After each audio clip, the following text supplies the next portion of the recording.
मेरी शादी को 3 साल गुजर गए थे, पर मैंने घर में अभी तक बच्चे की कोई किलकारी नहीं गूंजी थी। शादी के 3 साल बाद हमने अपना इलाज भी करवाया, पर कोई खुशखबरी नहीं मिली। अपनी ये हालत देखकर कभी कभी मेरे दिल में ये ख्याल आता कि कहीं मैं बाँझ तो नहीं।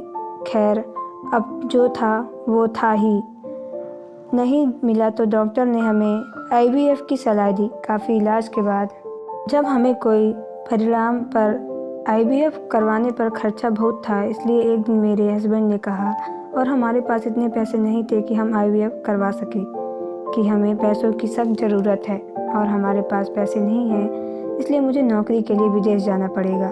मैं अपने पति को विदेश जाने नहीं देना चाहती थी, क्योंकि उनके जाने के बाद मैं अकेली हो जाती।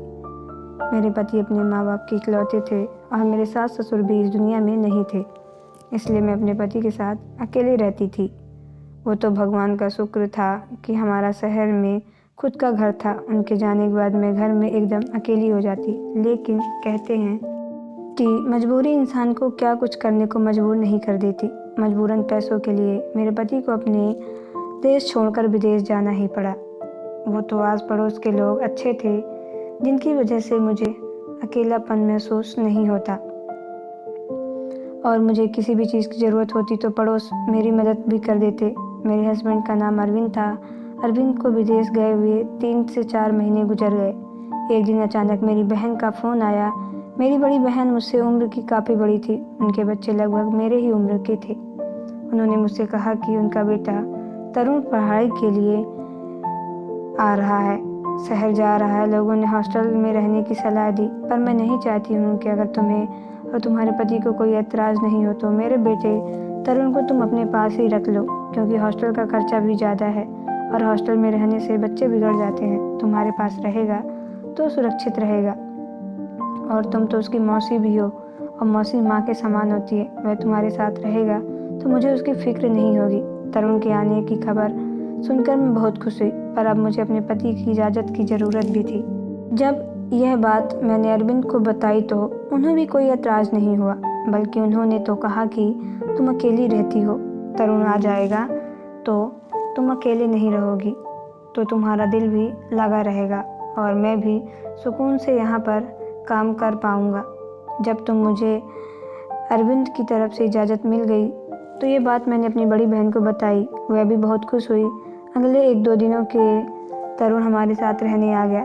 तरुण के आ जाने से मुझे घर में अच्छा लगने लगा, नहीं तो अरविंद के जाने के बाद यह पूरा घर मुझे काटने को दौड़ता था। तरुण बहुत अच्छा था, मेरा बहुत ख्याल रखता था। कभी कभी जब मेरी तबीयत ख़राब हो जाती तो कहा, तुम्हें कोई काम करने की ज़रूरत नहीं है, तुम आराम करो, मैं घर का सारा काम कर लेता। उस दिन तरुण हर रात मुझे चॉकलेट दूध बना कर देता और मैं दूध पीती और सो जाती। जब मैं सुबह उठती तो मुझे बहुत सुकून मिलता, लगता कि मैं बहुत अच्छे तरीके से सोई। तरुण की तारीफ़ करती रहती थी। मुझे हंसकर कहता था कि तरुण कि तुम बहुत अच्छी हो, दूध बनाते हो और चॉकलेट भी खिलाते हो, मुझे बहुत अच्छी नींद आती है और सुबह फ्रेश लगता है। इस बात पर हंसते हुए तरुण कहता, मौसी ये मेरे हाथों का कमाल है, मैं आपके लिए इतने प्यार से दूध बनाता हूँ कि आपकी सारी थकान दूर हो जाती है। उसके इस बात पर हंसते हुए कहती, अच्छी बात है, तुम्हारी शादी जिससे होगी वो बहुत खुश नसीब हो, क्योंकि तुम उसका बहुत ख्याल करोगे। यही कहकर हम दोनों हंसने लगे। तरुण और ढेर सारी बातें करते। तरुण अपने कॉलेज की बातें करता और उसकी बातों पर खूब ठठाकर हंसती। मुझसे कहता कि मौसी तुम मेरी मौसी ना होती। तो एक दिन अचानक मेरे पेट में दर्द होने लगा। तरुण घर पर नहीं था, इसलिए मुझे मजबूरन अकेले ही डॉक्टर के पास जाना पड़ा। डॉक्टर के पास जाने के बाद मुझे पता चला कि उसे सुनकर तो मेरे होश ही उड़ गए। मुझे कुछ समझ में नहीं आ रहा था कि ऐसा कैसे हो सकता है। डॉक्टर ने बताया कि तुम प्रेग्नेंट हो। डॉक्टर के मुंह से प्रेगनेंसी की खबर सुनकर हक्का बक्का सी रह गई कि आखिर ये सब कैसे हो सकता है। मैंने डॉक्टर से कहा, डॉक्टर लगता है आपको कोई गलतफहमी हुई है, प्रेग्नेंट मैं कैसे हो सकती हूँ। डॉक्टर ने मेरे सामने प्रेगनेंसी की रिपोर्ट रखते हुए कहा, क्यों अभी तक तो आप इसी चीज़ में ट्रीटमेंट करवा रही थी, जब मैं प्रेग्नेंट हो गई तो आप भगवान का शुक्र करने की बजाय परेशान हो रही हैं। अपने प्रेगनेंसी की रिपोर्ट देखकर मैं खुद बकवास सी खड़ी थी। मुझे ऐसा लग रहा था कि ये सब क्या था। मुझे नहीं पता था कितने दिनों के बाद, शादी के इतने दिनों के बाद मेरी ज़िंदगी में इतना बड़ा तूफान आ जाएगा। रिपोर्ट देखकर उस वक्त मैंने डॉक्टर से कुछ नहीं कहा और रिपोर्ट लेकर डॉक्टर के क्लिनिक से आखिर ऐसा कैसे हो सकता है बाहर निकल आई। और फिर मैंने आंखों में ढेर सारे आंसू थे। घर में तीसरा कोई नहीं था मेरा तरुण के अलावा। ये सब सुनकर ना चाहते हुए मुझे प्रेग्नेंट कैसे हो गई, ये भी मेरा ये मानने के लिए तैयार नहीं था। तरुण मेरे साथ ऐसा कुछ कैसे कर सकता है। मेरा दिमाग तरुण की तरफ जा रहा था। मेरी ऐसी सगी बहन का बेटा, उसके लिए माँ के समान, वो मेरे साथ ऐसे कैसे कर सकता है। मेरा दिल इस बात के लिए गवाही नहीं देता था, पर हकीकत तो मेरे सामने थी। यही बात सोचते विचारते किसी तरह अपने घर पहुंच गई। घर आते आते शाम हो गई। तरुण घर पर आ गया था। मैंने दरवाजे का डोरबेल बजाया तो तरुण दरवाज़ा खोला। तरुण मुझे देखकर मुस्कुराया और कहा, मौसी कहाँ चली गई थी? मैं आपके लिए कब से परेशान था, फ़ोन लगा रहा था तो आपका मोबाइल स्विच ऑफ बता रहा है। मैं घर में अंदर आई तो मेरे पीछे पीछे आता हुआ ये सारी बातें कह रहा था। उसने मुझे पानी और चाय पूछा। मैंने उसको एक भी बात का कोई जवाब नहीं दिया। फिर मुझे आँख भी नहीं आ रहा था। मुझे उससे नफरत होने लगी थी। तरुण ने कहा, मौसी आप मेरी बातों का जवाब क्यों नहीं दे रही हैं? मुझे ऐसा कुछ लग रहा है, मेरी तबीयत ठीक नहीं है, मुझे अकेला छोड़ दो। यही कहते हुए मैंने अपने कमरे से चली गई। कमरे का दरवाज़ा बंद कर लिया, रिपोर्ट के दराज में रख दिया और प्रेगनेंसी और बेजान वजूद को लेकर बिस्तर पर बैठ गई।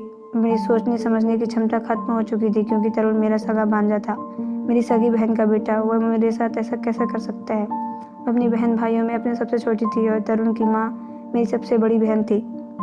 जब तरुण की माँ शादी हुई थी उस वक्त मेरी उम्र लगभग 8 साल थी। जब तरुण पैदा हुआ था 10 साल की थी।